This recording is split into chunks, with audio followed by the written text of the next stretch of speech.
Bonjour à tous, bienvenue dans cette nouvelle vidéo. Aujourd'hui, on va faire la revue du XF 18 mm f2. Donc c'est une optique pancake que nous offre ici Fuji. Comme vous pouvez le voir, c'est bien pancake, mais pour autant, si vous voulez une perspective par rapport au 27 mm pancake, lui aussi, on est quasiment le double. Donc certes, on est pancake, mais on n'est quand même pas aussi écrasé que le 27 mm.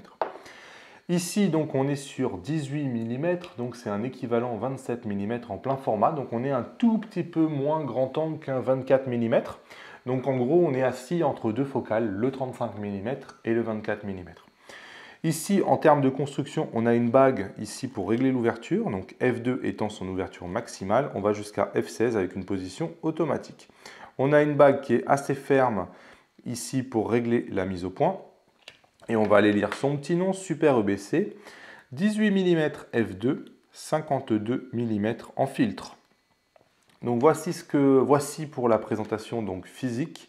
Un objectif donc qui est quand même assez compact. On est vraiment dans les plus compacts de la gamme, même si je le redis, on n'est pas au niveau du 27 mm 2.8. Qu'est-ce qui vaut cet objectif? Eh bien, écoutez, d'après mes tests, c'est un objectif qui est pas trop mal. Malgré tout, il est loin d'être parfait. Je pense que Fuji a fait pas mal de compromis pour faire tenir une optique qui est assez grand angle dans un si petit objectif. C'est-à-dire qu'on va avoir un piqué à f2 qui va être un peu moyen. Donc, il y a un vrai décalage entre f2 par exemple et f4. On voit que à f2, Fuji a dû faire pas mal de compromis avec un piqué qui est acceptable au centre, mais qui est plus que moyen, notamment sur les côtés.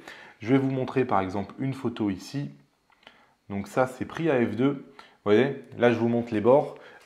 Si vous aviez vu mon test que j'ai fait du 14 mm 2.8, on avait vu que sur le XC, justement, c'est la difficulté, en fait, les bords. Et là, on va retrouver un peu ces défauts-là directement sur le 18 mm. On voit que jusqu'ici, à peu près, le piqué est bien. Et là, dès qu'on arrive au bord et ensuite aux extrêmes, là, le piqué chute vraiment considérablement et on a vraiment beaucoup de flou.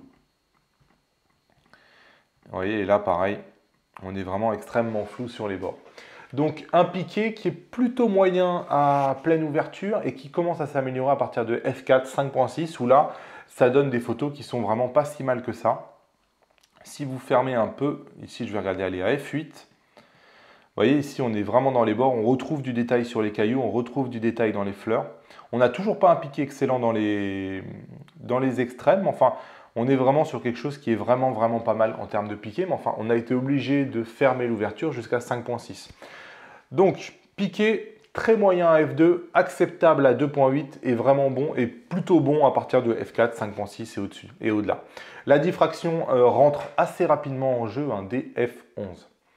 En termes de défauts optiques sur cet objectif-là, malheureusement, je pense que Fuji a dû faire pas mal de compromis.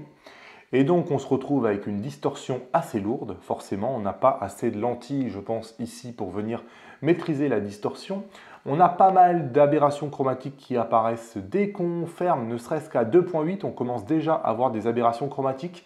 Et si à f8, il faut faire vraiment très attention avec les contrastes parce que vous allez avoir des aberrations chromatiques assez larges. Enfin, en termes de vignettage, il reste globalement maîtrisé dans cet objectif-là. Donc, on peut le voir, beaucoup de compromis avec un piqué pas génial à f2, des aberrations chromatiques, de la distorsion assez présente ici sur cet objectif-là. On a du mal à vraiment la corriger sans atteindre énormément le piqué. C'est un objectif qui est proposé à 500 € par Fuji, ce qui est quand même pas rien, 500 €. Bon, écoutez, si vraiment vous cherchez, si vous aimez ce type de focales-là qui sont plutôt grand angle, plus grand angle en tout cas qu'un 27 mm, bah écoutez, c'est la meilleure solution aujourd'hui que vous propose Fuji.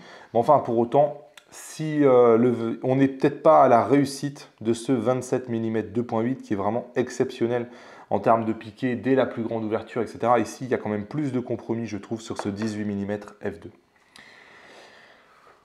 Comment ne pas vous parler du XC 1545, je vais vous en parler régulièrement de ce XC 1545 parce que regardez ici, il a à peu près la même taille finalement. On est sur un zoom, donc ce qui dit zoom dit plus de polyvalence, 1545 ici.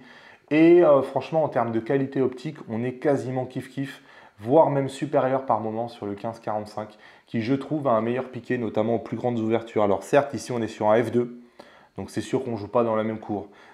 Tout dépend si vous avez besoin de cette grande ouverture qui va vous permettre des vitesses plus rapides et qui va vous permettre d'obtenir des bokeh plus facilement avec un 18 mm f2 qu'avec ce XC. Mais je voulais mentionner le XC pour que vous preniez en compte dans votre réflexion si vous vous intéressez à ce genre de gamme pancake. Voilà ce que j'avais à vous dire sur ce 18 mm f2. J'ai fait assez rapide, je n'ai même pas parlé de l'autofocus. Je vais corriger ça tout de suite. L'autofocus, il est assez lent sur cet objectif-là. Encore une fois, ça fait partie des compromis.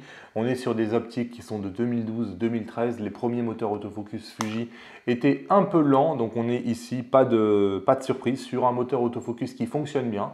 Mais il va mettre parfois 1 seconde, 2 secondes à faire la mise au point.